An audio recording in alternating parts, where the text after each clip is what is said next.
And now, another American moment with Mr. Raymond. Hey there, everybody. And today we're going to take a moment and talk about the election of 1860, the election where Abraham Lincoln eventually becomes our 16th president. But this was more than just an ordinary election. This election actually pitted four candidates against each other in 1860, and it just turned out to be an incredibly hot mess. It's an example of federalism. It's an example of sectionalism, and let's just get right on into it.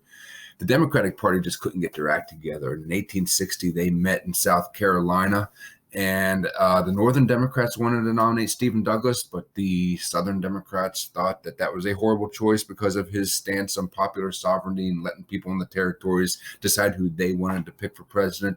And so they stormed out of the convention. So the Northerners went ahead and nominated Stephen Douglas, but the Southerners are going to eventually nominate John Breckinridge. Therefore, the Democrats are going to go two separate ways, have two different candidates, and the writing's on the wall for them that they're not going to win.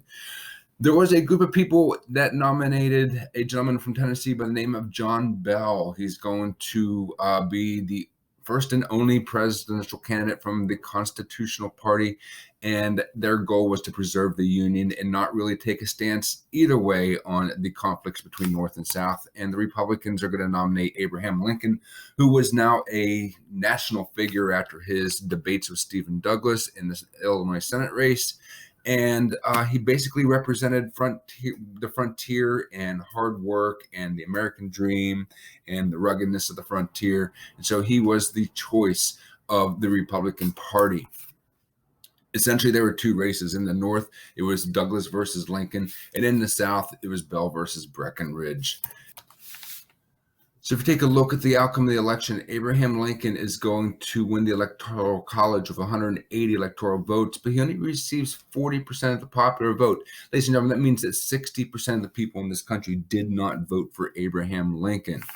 I think it's even more evident when you take a look at the map of the Electoral College. Again, the idea of sectionalism where Abraham Lincoln wins the majority of the northern states. He wasn't even on the ballot in southern states, which is an example of federalism where states themselves control how elections are done and who's on the ballot.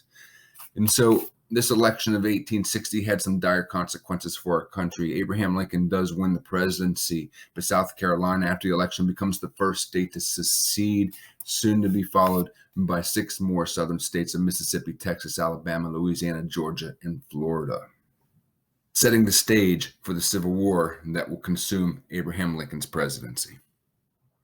This has been another American moment with Mr. Raymond.